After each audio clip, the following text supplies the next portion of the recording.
Hola muchachos. Bienvenidos, señores, señoritas. ¿Quieren saber qué pasó con la maestra Bere? Asignatura pendiente, su podcast de confianza. Sí, de confianza.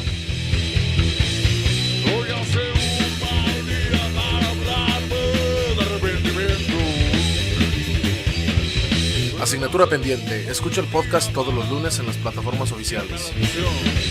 Y te esperamos todos los miércoles en Facebook Live, o en vivo, o en directo, o como quieras. Hola, buenas tardes. Regresamos después de como 20 años de no transmitir. Yo soy Siboldi, estoy aquí con mi hermano Pepe y un muy buen invitado. Hola, buenos días, señores, señoritas. Bienvenidos a su podcast de confianza, Asignatura pendiente. El día de hoy tenemos a nuestro primer invitado internacional. Estamos muy contentos de poder compartirles con ustedes esta experiencia con alguien que es un experto y que puede dilucidarnos muchas dudas que tenemos en relación a los mitos que hay alrededor de esta patria hermana, patria que, como ustedes saben, nosotros no lo vamos a ocultar para nadie. Somos partidarios o más que partidarios, simpatizantes de la Revolución Cubana.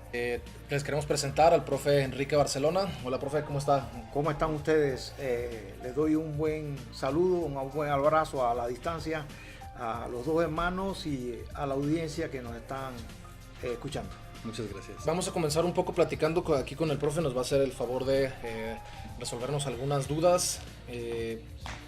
Y vamos a hablar un poco también de la situación que sabemos que está ahorita ocurriendo vamos a ver qué tan cierto es más bien lo que está alrededor de la situación que está ocurriendo ahorita en las calles de la isla, supuestas manifestaciones masivas, y eso es lo que alcanzamos a escuchar todos los días en los diferentes medios de comunicación. Vamos a ver qué tan cierto es. El profe, con su conocimiento y con sus contactos que tiene en La Habana, nos podrá dilucidar cuál es la situación que pues él realmente percibe allá. Pero vamos a comenzar con un programa clásico de asignatura pendiente, preguntándole pues cómo es su educación para todos esos morbosos que tienen dudas y que no están bien informados cómo se estudia o cómo se educa uno en la isla hermana. En la mismísima puerta al nuevo mundo. Bueno, lo primero, hay líneas que son similares en el caso de la educación de México y en el caso de la educación de Cuba.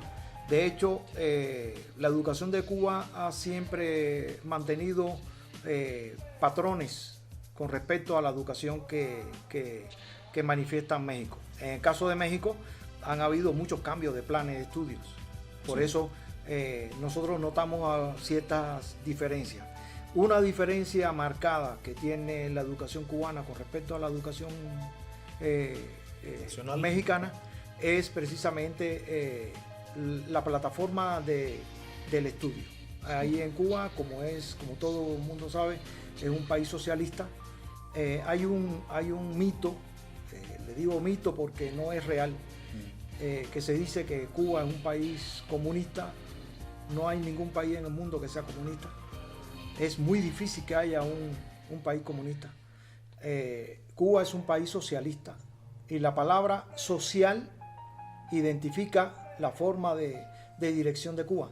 La sociabilidad significa que todo el mundo es igual. Entonces en Cuba no hay educación privada. No hay educación privada, toda la educación es pública, gratuita, desde la primaria hasta la universidad, incluyendo los posgrados, lo que es maestría y lo que es doctorado.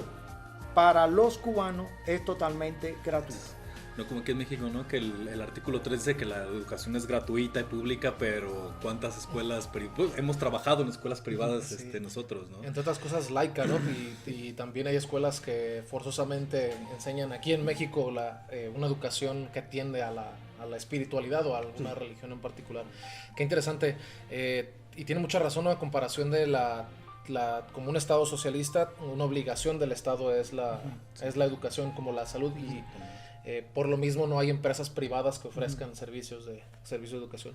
Pero en el sentido más general, estaba platicando ahorita anteriormente, es una de las preguntas como angulares que quiero hacer es el mismo, es prácticamente la misma estructura, ¿no? Sí. Preescolar, 6 años de primaria, 3 años de secundaria, 3 de preparatoria, y ahí, tal como nosotros, aspiran a una educación universitaria. Exactamente. La aspiración máxima de un cubano, en la mayoría de los casos, es obtener un grado universitario. Esa es la aspiración de la mayoría de la juventud cubana. Por muchas cosas. En primer lugar, por enfrentarse a tecnologías nuevas. Esto es una de las franjas que fusiona o que define la postura del gobierno cubano. Siempre ha estado en función de elevar el nivel académico de los jóvenes en todos los órdenes. Okay. Una pregunta que me suena ahorita es, por ejemplo, aquí en México las directrices de la educación están basadas en los programas de estudio que propone la OCDE, que propone Europa. En el caso de Cuba, siendo socialista, ¿cuáles son como sus... ¿De dónde toman la información para sacar los planes de estudio? Ya. Fundamentalmente en Cuba se hacen congresos. Cada 2 años se hace un congreso internacional de primaria y secundaria. Y en los otros 2, es decir, un año sí, un año no, se hacen ese tipo de congresos. Y en los alternados, en lo contrario, se hacen congresos de preparatorias y universidades. Entonces, en Cuba siempre hay una renovación. Siempre hay una renovación. Año por año el sistema de educación no es errático, es cambiante. Ahora, por ejemplo, con este problema de la pandemia, evidentemente ha tenido que tomar otras alternativas diferentes a las que se toman en México. ¿Por qué razón? Porque no tenemos ese acceso a la tecnología como hay en México. El internet es súper limitado, es parte del bloqueo.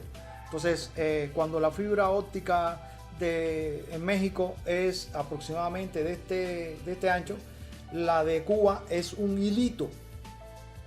Entonces, evidentemente no podemos utilizar las mismas tecnologías que se pueden utilizar en México para el desarrollo o para continuar el desarrollo de la educación. Entonces en Cuba tenemos que asumir otras alternativas. Qué interesante. Entonces, no lo presentamos como se debe. El profe Barcelona también es matemático como un servidor, pero él tuvo a bien pues llevar este proceso en la isla. Entonces nos dice que terminando la preparatoria aspiran a las diferentes carreras y usted decidió aspirar a la carrera de matemáticas. ¿Se llama así la carrera, licenciatura en matemáticas? Yo realmente les voy a decir francamente, yo no quería ser maestro. Yo quería ser ingeniero. Sí. Primero quería ser pintor y aparte de pintor, ingeniero, porque me gusta la pintura. Mi papá me dijo, bueno, la ingeniería, ¿en qué carrera? Y yo realmente quería irme para Alemania, estudiar una ingeniería en Alemania. Y mis padres me dijeron, no, tiene que ser aquí en Cuba. Y entonces las carreras de ingeniería se estudiaban en otra provincia y mi papá dijo, no, aquí en La Habana. Y al final él fue el que casi me obligó a ser maestro. Entonces estudié en el Instituto Superior Pedagógico Enrique José Barona de La Habana en la especialidad de matemáticas. Ahí entramos todo lo que nos gusta, nos apasionan las matemáticas. A mí realmente no me gustaban mucho las matemáticas porque eran muy sencillas. Sí, claro. No veía un reto, sí. No representaba, como dices tú, un reto. Y entré a las matemáticas, a estudiar matemáticas. El primer día de clase, nos reunieron a los 400 y pico estudiantes que entramos en esa generación en un teatro de matemáticas. Y entró el rector de la universidad y nos dijo a nosotros, los que estábamos ahí, que estábamos totalmente equivocados. Que ahí la mayoría iba a reprobar. La mayoría van a reprobar, están totalmente equivocados. Y fue cuando yo asumí realmente el reto para hacerme matemático. Por esa expresión, por ese comentario de rector, yo dije, yo voy a hacer la carrera. Y realmente la carrera fue muy sencilla para mí. Ya yo tenía la preparación de la preparatoria. Lógicamente ahí en la carrera nos enseñaron a demostrar las matemáticas. Nosotros aprendimos no solamente a conocer el arte de las matemáticas desde los primeros filósofos, sino que tuvimos que demostrar la filosofía y las matemáticas. Entonces nosotros terminamos la carrera dominando perfectamente todo lo de matemáticas, cómo surgen las leyes, cómo surgen los teoremas, cómo surgen los postulados, los axiomas. Y entonces a partir de ahí nos dieron a nosotros lo que es la psicología o la pedagogía para poder entender el pensamiento del niño o del joven, y nos dieron lógicamente la metodología para llevar las matemáticas hacia un disfrute para los estudiantes. Sí. De forma lúdica. Sí, claro, que entonces complementa la carrera en sí misma de matemáticas puras con esta parte de pedagogía y de enseñanza para poder llevarla a los jóvenes. Algo que le falta a los matemáticos. Sí, claro. Es algo precisamente que fue mi caso en la carrera de matemáticas. Solamente te enseñan matemáticas, en la que yo estudié aquí en Jalisco, en Guadalajara, y pues te enfrentas con eso, que llevas nada más 1 o 2 materias de pedagogía para ofrecerlas, y si te das de topes de repente porque los conocimientos los tienes, pero te hace falta tener los medios para entender, como bien dice, la mente del muchacho al que se los vas a transmitir, y buscarlo con vocación, que se consiga este proceso que es el conocimiento. Qué interesante. ¿Y cómo es la educación? O sea, ¿todos los días iba usted de su casa a la universidad o era residencia en la universidad? No, yo iba todos los días, eso no tenía beca. Iba todos los días a la universidad. ¿Había quien sí venía y vivía ahí? No, nadie, no. Es en Ciudad de La Habana, y generalmente los que estudiaban ahí eran estudiantes de Ciudad de La Habana. De Ciudad de La Habana. ¿Y era un horario de 7 de la mañana? Desde las 8 de la mañana hasta las 3 de la tarde. En Cuba la educación no es hasta las 12 del día. Es decir, aunque son escuelas del Estado, son escuelas del gobierno, la entrada a las 8 de la mañana, todos, desde primaria, secundaria, preparatoria y universidad, desde las 8 de la mañana hasta las 3 de la tarde. En el caso de la universidad, en las universidades en Cuba, la materia de educación física es obligatoria, desde el primer año hasta el último año. Es obligatoria. Es decir, que si tú repruebas educación física en una carrera universitaria, repruebas también, no te gradúas. Es diferente. Todos los sistemas de estudio, en Cuba tienen la educación física como algo fundamental. En el caso de primaria ya está la introducción del ajedrez, que es básico en todas las enseñanzas de la primaria. Qué interesante, ¿no? Porque sí es una cultura diferente que tienen con la salud, ¿verdad? Sí. Me platicaba hace unos días el profe, bueno, hace unos años creo que fue cuando me platicó, que una persona que tomaba ron, y le dijeron a su familia, no hay medicamentos, se va a morir por andar de borrachales, así que mejor, o sea, que tiene una perspectiva diferente con la salud. Allí, por ejemplo, se puede mirar de varios puntos. La salud, porque dicen, ¿no?, que en Cuba no hay gente obesa. No, en Cuba sí hay gente obesa y gente gorda. Pero cada quien escoge cómo. Pero hay más dificultad, porque al haber menos posibilidades de comprar tanta cantidad de alimentos como aquí en México, evidentemente a nadie se le va a ocurrir desperdiciarlo en engordar. Sí. Allí en Cuba, por ejemplo, todos los cubanos tienen una libreta, todos los que son ciudadanos cubanos que son residentes en Cuba, porque yo no soy residente en Cuba, es decir, yo perdí mi residencia allá en Cuba, por tanto no tengo la libreta. La mencionada, que es otro mito que hay, la mencionada libreta. Esa mencionada libreta garantiza que todos los ciudadanos cubanos tienen el mínimo de la alimentación. No hay un ciudadano cubano que no tenga comida para comer. En Cuba no hay gente que muera de hambre, en Cuba no hay niños en sobrepeso, no hay niños desnutridos, en Cuba no hay nada de eso. Exactamente, y que es un índice, y el analfabetismo, ¿no?, también está cubierto al 100%. Sí. Entonces es una de las condiciones que tal vez se soslayan o no se quieren ver en los medios oficiales, que a la hora de señalar con el dedo desde otros países a la isla, no observan en sus propias comunidades cómo están viviendo una gran cantidad. Y yo pienso que cuando hablamos, por ejemplo, de la educación y de las alternativas de internet y de tecnología que tiene México, creo que también no está generalizado al 100%, creo que ni siquiera al 50%. Sí, es que podemos voltear a ver a Oaxaca, a Guerrero, a Chiapas, y no son, no se pueden comparar con Guadalajara, con la capital. Con Jalisco, con algunos puntos que sí tienen tal vez las situaciones básicas más generalizadas, pero también incluso en los países, en los estados con mejores oportunidades económicas, todavía hay personas que no tienen acceso al agua, a la educación. Exactamente. Y eso es un logro muy grande, ¿no? Yo creo que cualquier persona tenga la oportunidad básica de acceder a una alimentación, a un mínimo de calorías diarias. Exacto.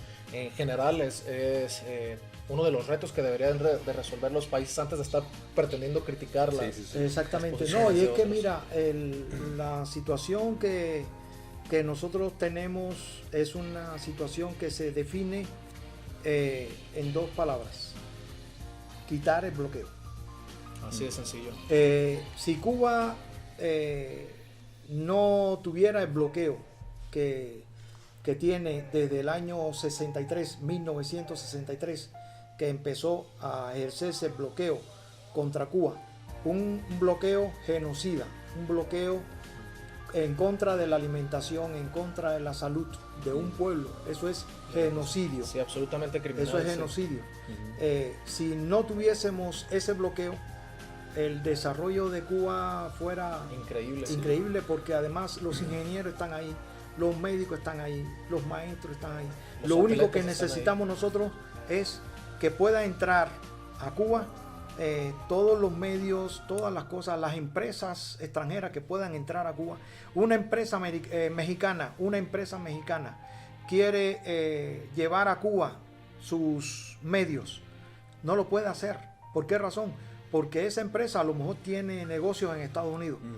Si esa empresa lleva cosas a Cuba, sencillamente la sancionan en Estados Unidos. Exactamente. Sí. Y Entonces, además lo privan de sus materias primas, exactamente. de todos los elementos que necesita para operar. Eso precisamente es el bloqueo. Ahí no hay piezas de repuesto, ahí se descompone un camión y sencillamente para poder arreglar el camión es horrible porque no hay piezas. Entonces ahí es donde está la inteligencia que se ha desarrollado en Cuba. Sí, claro. Porque los jóvenes son capaces de esa pieza que es importada, los jóvenes son capaces de rehacer esa pieza. Nosotros vemos coches en Cuba del año 50 y pico, del año 40 y pico, circulando por las calles. Operando como el primer día. ¿Por qué? Porque el ingenio se ha superpuesto a esas necesidades. Además de que todo, o sea, del nivel de educación que tienen, ¿sí? del nivel universitario y las condiciones de salud que tienen. Sí, no, y la salud es algo que también se ha desarrollado. Por ejemplo, los centros de biotecnologías cubanos son los mejores a nivel mundial. Centro de investigaciones biotecnológicas a nivel mundial. ¿Dónde está el problema de nosotros? Que muchos medicamentos que se producen en Cuba no se pueden exportar por culpa del bloqueo. Es decir, ninguna farmacéutica en el extranjero puede comprar o puede trabajar con medicamentos hechos en Cuba. En Cuba hay 4 vacunas, la Soberana 1, la Soberana 2, la Abdala, pero esas vacunas no se pueden vender en el extranjero, no se pueden comercializar. Cuba, ¿qué es lo que está haciendo? Regalando esa vacuna en África, en ciertos y determinados países que Estados Unidos o ninguna potencia les interesa a África. Cuba está regalando esas vacunas en esos países.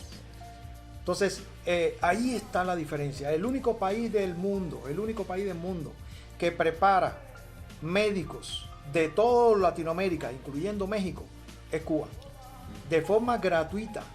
Sí, tenían una frase que decía que esa era la forma de invadir los países, ¿sí? ¿Verdad? Con médicos. Sí. Es la forma más... y no lo invaden con haciendo los terroristas, ¿no? Exactamente, no. Lo invaden haciéndolos humanos. La salud, sí. Haciéndolos humanos, haciéndolos progresistas. Y hay muchos mexicanos que se han graduado en Cuba como médicos y con alto nivel en la medicina. Si yo quisiera ir a Cuba a estudiar, obviamente, si yo voy a Cuba a estudiar, ¿necesito pagar o también es gratuita para un extranjero? No, eso en el caso de medicina es gratuito. El Estado cubano le paga un salario a los estudiantes que estudian en Cuba. Le pagan un salario.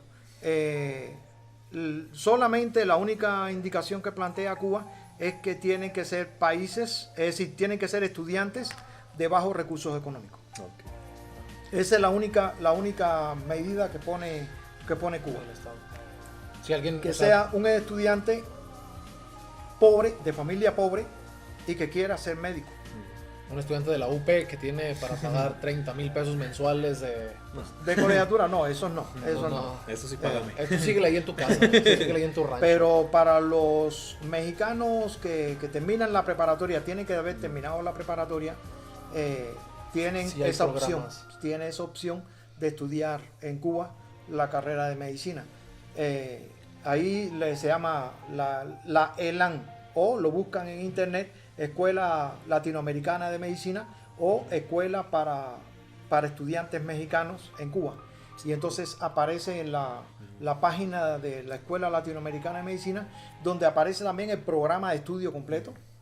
Y aparecen muchas personas emitiendo criterios, personas que estudiaron en la escuela, es decir, latinoamericanos que estudiaron en la escuela, personas que quieren estudiar en esa escuela, aparecen en esa página.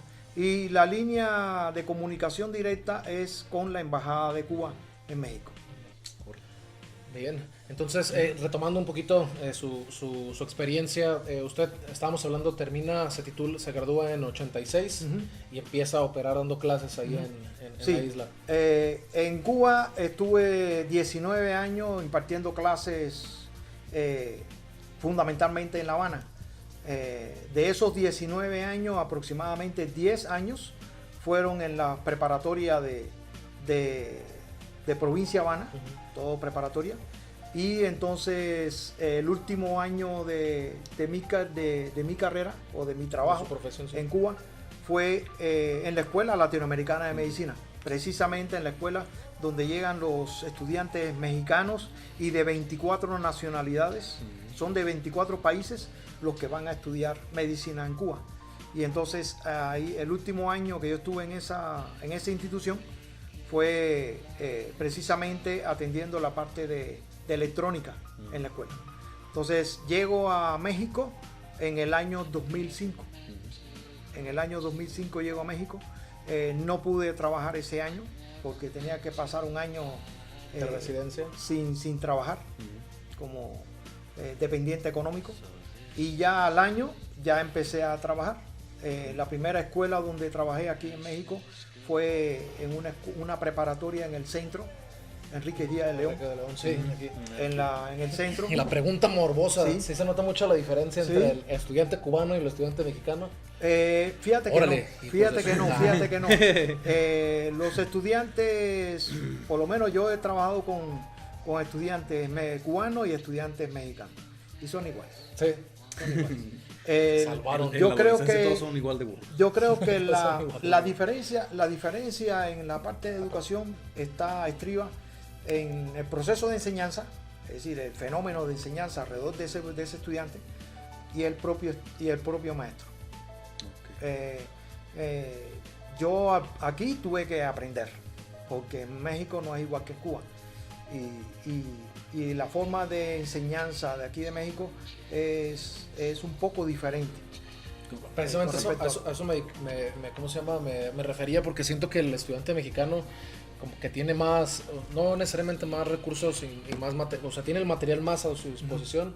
Creo que le hace falta valorar esto, valorar el sentido de la educación, porque hay muchos estudiantes que ustedes ya saben quiénes son, que van a la escuela nada más por terminar con el certificado y no tienen una vocación real o no tienen un interés real en la educación, porque pues les permite la sociedad en México pues dedicarse a una multitud de oficios legales, pero también tienen aspiraciones no tan legales. honradas. Ya. Entonces, Fíjate que en eso también Yo creo que también yo he hecho igual que tú. En el caso de tu hermano, que siempre habla con sus alumnos, les pone las vivencias personales, pero enmarcadas fundamentalmente en lo que se va a encontrar en el futuro. Y yo se lo planteo también a mis alumnos. El estudiante mexicano es un estudiante que tiene muchos valores de la familia. México es uno de los países que más relación familiar tiene. Y yo me he dado cuenta, yo desde que llegué aquí a México me he dado cuenta. Nosotros los cubanos somos mucho más abiertos, somos mucho más independientes. Desapegados, sí. Desapegados familiarmente. ¿Por qué? Porque hemos tenido que resolver cosas fuera. Yo estudié la secundaria y la preparatoria fuera de mi casa. Los 6 años lo estudié fuera de mi casa. En otra provincia. En otra provincia y en una escuela. Entonces, estábamos albergados en la escuela. Entonces, yo aprendí de todos mis compañeros. Aprendí de lo que nos enseñaron en la escuela. Entonces, por eso el desapego. Realmente eso te lleva a no necesitar de estar siempre con tus papás, sino de allá resolverlas como tú puedas. De hecho, nos enseñaron a defendernos, nos enseñaron a resolver los problemas nosotros mismos. En el caso de México, es totalmente diferente. México es muy familiar. Los estudiantes acuden rápidamente a sus papás. Rápido regresa. En casi todo. Rápido a chillar, Sí. ajá, sí. Pero fíjate que está en nosotros darles a ellos la oportunidad de encontrarse. El estudiante mexicano es un estudiante muy inteligente, muy inteligente. Las inteligencias son múltiples. Sí, claro. Y entonces lo que nosotros tenemos que como maestros es identificar en nuestros estudiantes cuál es la inteligencia de cada uno de ellos. O por lo menos acercarnos a la inteligencia más fuerte que tienen cada uno de esos estudiantes. Y entonces hablar con los padres, si podemos, hablar con los padres y decir, hay que abonar en esa inteligencia. Y en los estudiantes que nosotros sabemos que sí son eminencia, porque hay muchos estudiantes mexicanos que son eminencia, y muchos de ellos ni siquiera lo saben. Sencillamente tenemos que darle todo lo necesario para que ellos empiecen a abonar en esa inteligencia. Ahorita nos contaba cuando estábamos desayunando que en Cuba captan a los niños, ¿no? Que ven que tienen alguna competencia. ¿Cómo está más o menos? Sí, fíjate, ahí estriba precisamente el sistema social, que no necesariamente tiene que ser un sistema social socialista, no. México no puede ser socialista, jamás. ¿Por qué no puede ser socialista? Porque la inmensa mayoría de las empresas son privadas. México jamás y nunca. Todas las personas que hablan de socialismo, de que si aquí se quiere imitar el socialismo, están totalmente equivocadas de esencia. De esencia, están perdidos. Un sistema social socialista es un sistema que rompe con todo el capitalismo. Exacto. Y aquí no se puede romper. Con la propiedad privada, exactamente. Sí, aquí no se puede romper. México lo que sí puede es tomar acciones que no tienen que llegar al socialismo, pero sí que pueden ser sociales, que sí pueden ser sociales. ¿Qué es lo que hace Cuba en el sistema que tiene? Bueno, todas las primarias tienen maestros de educación física, y los maestros de educación física, los maestros de danza, los maestros de artes, captan a los talentos en cada una de las primarias.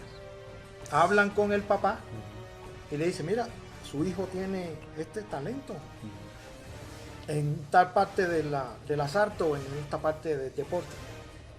Y entonces el papá decide, a través de su hijo, si es factible llevarlo a una institución donde le desarrollen más esas potencialidades.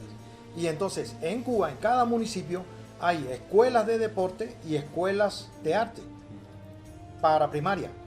Y entonces le hacen una prueba, porque las personas los de la institución de esa escuela le hacen una prueba al muchacho a ver si realmente cumple con y si le ven las potencialidades, le dicen al padre, sí, lo podemos admitir aquí en esta escuela.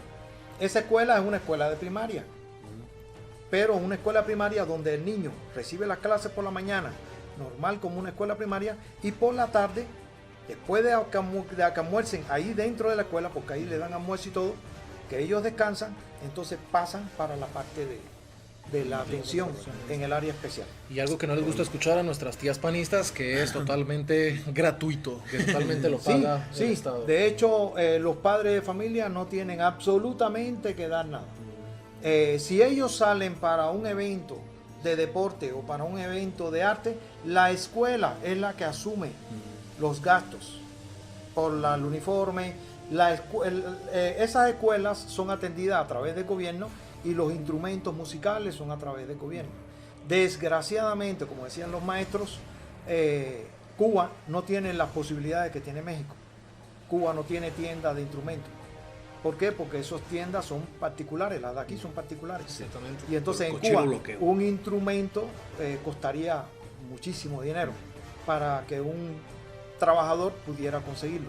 Y a través de donativos que hacen instituciones, por ejemplo, esta semana hay grandes donativos de empresas norteamericanas de Estados Unidos que están haciendo colectas para llevar a Cuba, donativos que llevan a Cuba. Y dentro de esos donativos llevan instrumentos musicales, llevan computadoras, llevan diferentes cosas que traen para acá, es decir, llevan a Cuba y las entregan. Ahí están todos los años Pastores por la Paz. Es una iglesia católica en Estados Unidos que ellos recaudan en todos los estados de la Unión Americana, van recaudando cosas que la gente llevan. Fundamentalmente son los norteamericanos. Los norteamericanos son los que el pueblo norteamericano es el que entrega todos esos donativos. La mayoría de los cubanos que viven en Miami y que son los que arman todo ese show, ese espectáculo, La gusanera. ellos son los que están en contra de que esas empresas o que de esas organizaciones lleven esos donativos para Cuba. Y es que es algo demasiado claro, ¿no? La idea de pensar que la comunidad es más importante que el individuo es lo que permea en Cuba. Y las opiniones que regularmente escuchamos es que si se acabara la dictadura del Estado, las personas pudieran poner un negocio de instrumentos, por decirlo así en este ejemplo. Y es totalmente erróneo. Es totalmente erróneo. Si las empresas que quisieran poner una fábrica de instrumentos en Cuba pudieran hacerlo como lo pueden hacer en cualquier otro país de Latinoamérica, se tuviera ese nivel de desarrollo. Lo que pasa es que aquí las empresas pues se quedan sin suministros, se quedan sin proveedores, se quedan sin toda la capacidad comercial que tienen en sus países de origen. Entonces ese es el orden correcto de las ideas. Si eliminas el bloqueo, la autodeterminación del Estado cubano pues permitiría sin problemas que los productos se generaran. Y es que imagínate el nivel que tienen en educación, en salud, en humano, cultura, en deporte. Si no hubiera bloqueo, no manches, Cuba crecería. Y sería la muestra precisa, la prueba histórica precisa a la que le teme Estados Unidos, que un socialismo puede competir en cuanto a bienestar social a su propuesta principal. De hecho, precisamente ahí es donde estriba la preocupación de Estados Unidos. Que una pequeña isla en el medio del Caribe, socialista de hace un montón de años, se pueda convertir en una potencia a nivel global. Que ya es una potencia a nivel global en muchos ámbitos, ¿no? Pero, por ejemplo, los mismos deportistas que están ahora participando en las Olimpiadas, ellos, los uniformes son donativos. Los implementos que ellos utilizan para su deporte son donativos. Ellos, los de ciclismo, los de remo, ellos no tienen la posibilidad de conseguir por ellos mismos esos implementos. Y entonces son organizaciones internacionales las que les da a ellos esos implementos para que ellos compitan. Y entonces no están compitiendo en la misma posición de los otros países del mundo. No es lo mismo entrenar todo el año con elementos o con accesorios de alta tecnología que unas semanas antes o unos meses antes. De hecho, antes. Esta semana, ayer compitió una muchacha de remo. El remo de ella, normal, el que utiliza para entrenar en Cuba, pesa 30 kilogramos más que los remos que se utilizan en competencia. Entonces, evidentemente, el equipo de remo tuvo que rentar un remo, una canoa.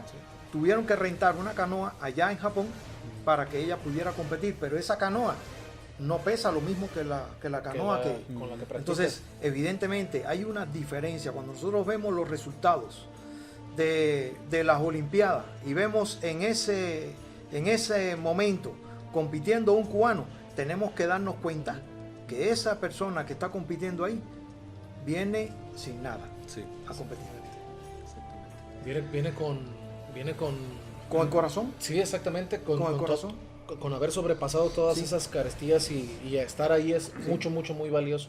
Y siempre resultan sobresalientes, ¿no? Cuando veas en los Juegos Panamericanos, después de Estados Unidos y Canadá, está Cuba siempre arriba de Brasil, de México, de Argentina. No, de hecho, en las Olimpiadas, Cuba está buscando siempre estar en los primeros 20 países del mundo. De 184 países, estar en los 20 primeros. Pero ¿cuántos países hay bloqueados en el mundo? Son aproximadamente como 5 o 6 países que están bloqueados, pero son países grandes. Arabia Saudita, ellos bloquean esos países, pero esos países pero son países poderosos. Exactamente. Y Cuba es bloqueada. Ellos están bloqueados hace 5 años, hace 4 años, hace un año, pero Cuba está de 60 años bloqueada. Entonces es totalmente diferente. Sí, el desarrollo humano es completamente diferente. Y entonces lleva aquí 10 años dando clases en México. ¿Cuántos tiene? Ya tengo aquí en México, tengo 16 años viviendo. Y de los 16 años, 15 años dando clases. impartiendo clases, sobre todo en preparatorias. Preparatorias para toda la juventud mexicana, sí señor.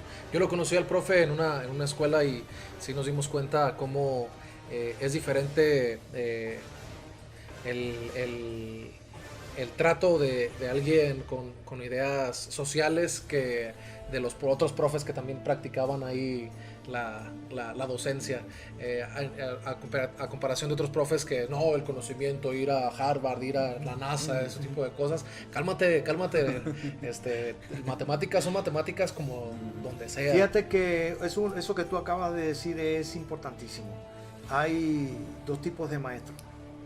Está el maestro que razona, el maestro que sueña, el maestro que tiene corazón, el maestro que ama, el maestro que disfruta de lo que hace y a lo que le da el conocimiento, maestro que siente como el estudiante, como los padres de familia, y está el otro maestro, que es el maestro clasista. Exactamente. El maestro que presenta, ante todo presenta sus títulos. Y tienen maestría, doctorado, tienen cursos en el extranjero, que domina varios idiomas, pero que no tiene corazón.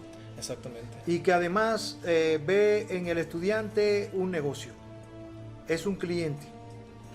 Entonces yo creo que nosotros los maestros tenemos que aprender a ver en nuestros muchachos, nuestros alumnos, ver parte de la reproducción de nosotros mismos. Es decir, llevar de lo que nosotros sabemos, llevárselos a ellos y que llegue el momento en que ellos se diviertan. Cuando un estudiante me dice a mí, a principio del curso, que yo le hago siempre la misma pregunta: ¿qué creen de las matemáticas?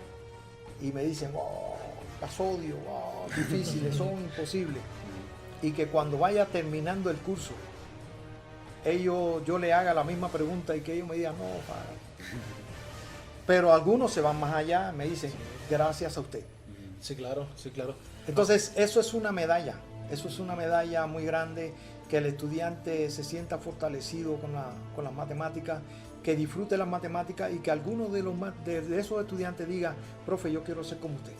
Sí, claro. Yo quiero ser matemático. Es un trabajo muy trascendente, y precisamente creo que es eso, profe, y tiene la razón de decirlo, en lugar de pensar en comunidad, de compartir el conocimiento para que ellos se lo puedan aprovechar, en lugar de lucirlo con soberbia, ¿no? Como otros profes que, mira, yo tengo todo este conocimiento, y si te esfuerzas puedes aspirar a ser un poco como yo, en lugar de compartirlo de manera generosa. Y qué triste, ¿no? Sí, la qué verdad triste que fallezca un profesor con esa cantidad de conocimiento y que se encapsula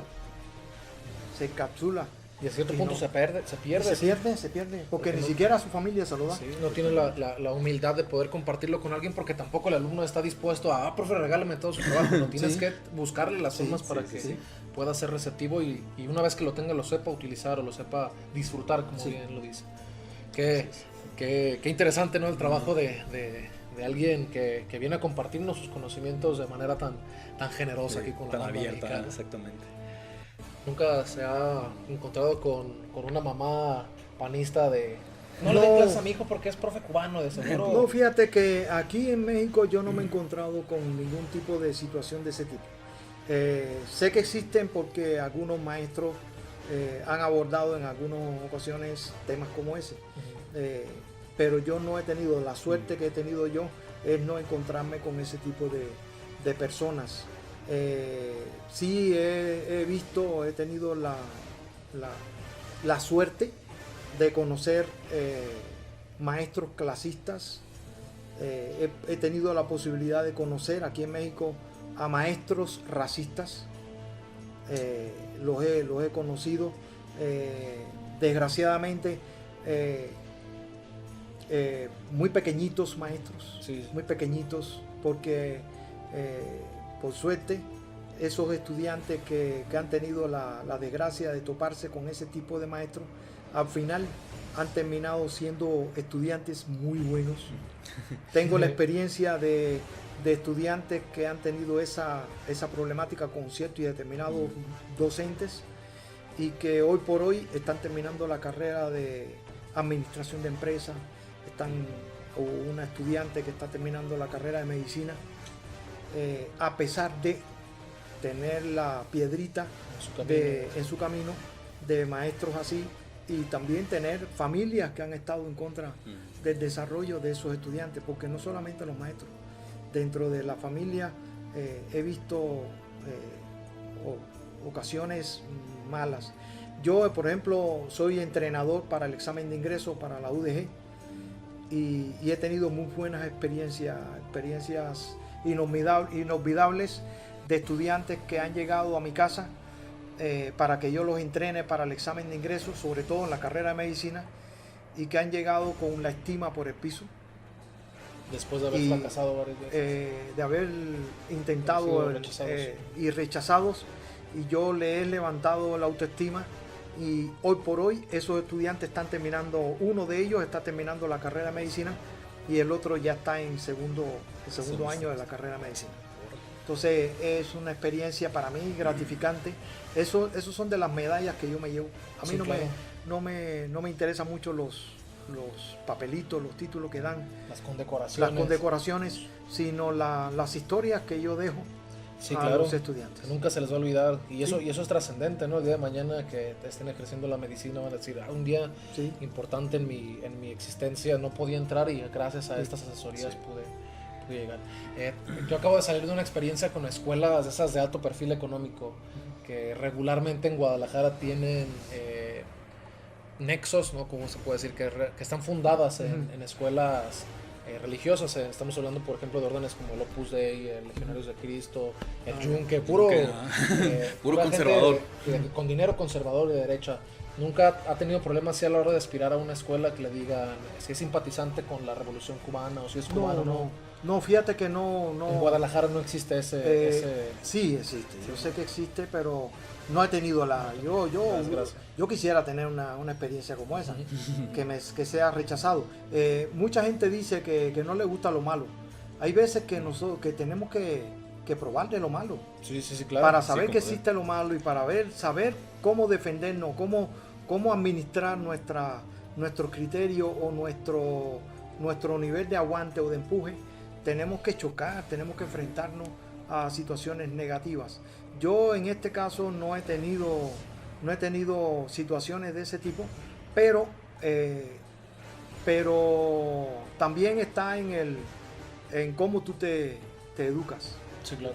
Como lo he expresado, que he estado preparándome en escuelas fuera de mi casa, yo he tenido que aprender de lo malo y de lo bueno. Sí. Entonces Sí, claro, el día de mañana no vas a pedir trabajo a una escuela que sabes que es de este corte y vas con las credenciales por delante. Sí. No, aparte hay escuelas donde nada más que por el color de la piel ya tú sabes que ya no te van a aceptar. Exactamente. Entonces, ¿para qué? ¿Para qué le haces? Involucrarse, sí. Y además ni siquiera tienes por qué hablar mal de esa escuela. Son criterios ya establecidos. Protocolos es su mercado, el que quieran acceder exactamente su producto, al que quieran defender. Pero siempre en el mendigo ámbito privado, ¿no? Fuera gratuito, fuera sí, en el público general. No hay ningún problema. No, pero también en el gratuito también hay sus cosas. En planteles, o es decir, en instituciones que son supuestamente de gobierno, también hay sus cosas. No se ven tan así, tan abiertamente, pero también existe. Eso no... Hasta en la familia existe. Exactamente. Tiene toda la razón. Le iba a preguntar, y que un poquito para ir cerrando, para no extendernos tanto en esta parte, ¿qué consejo le podría dar a los podcast escuchas, a todos los muchachos de preparatoria, secundaria, el que nos escucha en general, qué consejo le podría dar en relación a el consejo que yo les doy a todos los jóvenes que escuchen esta entrevista es que confíen en su aura, confíen en sus sueños. Nadie les puede arrebatar sus sueños. Nadie. Ni por poder, ni por condición, ni por dinero les puede arrebatar a ustedes lo que pueden hacer. Ustedes están en un país que está llamado a ser el país más poderoso del mundo. El sistema que tiene México lo cambian ustedes, los jóvenes. Ustedes son los que tienen el poder. Entonces, nosotros, los adultos, les damos una orientación, pero ustedes son los que toman la decisión. Como hemos hablado aquí, hay varias líneas. Se pueden ir por la línea de la delincuencia organizada, que solamente tiene cabida para una edad de 20, 25, a los 25 ya mueren. Se pueden ir por una vía de nada más que ser obrero, simple obrero, o se pueden ir por la vía de ser un talento, desarrollar su talento, desarrollar su estudio, esperar el momento a demostrar, y cuando ustedes tengan 24, 25 años, que ya terminaron su carrera universitaria, ustedes se van a convertir en los más poderosos, no solamente del barrio, sino los más poderosos de toda la zona que estén viviendo. Solo de ustedes depende. Sí, claro, muchas gracias. Nos despedimos, señores, señoritas, muchas gracias por escucharnos como todos los lunes. Va a ser los lunes otra vez, sí, ¿verdad? Les queremos agradecer por suscribirse a la página, por darnos like en la página de Facebook, por comentar, por vernos en nuestros en vivos, por escucharnos en Spotify, y ya saben, espérenos para la segunda parte. Esta entrevista va a salir como una profesión, pero vamos a hablar de un tema de divulgación de ciencias sociales, hablando un poco de la isla y las problemáticas que tiene exactamente la isla en estos días. Muchas gracias y nos vemos. Nos despedimos, muchas gracias, profe, que tenga un bonito día, gracias por aceptar la invitación.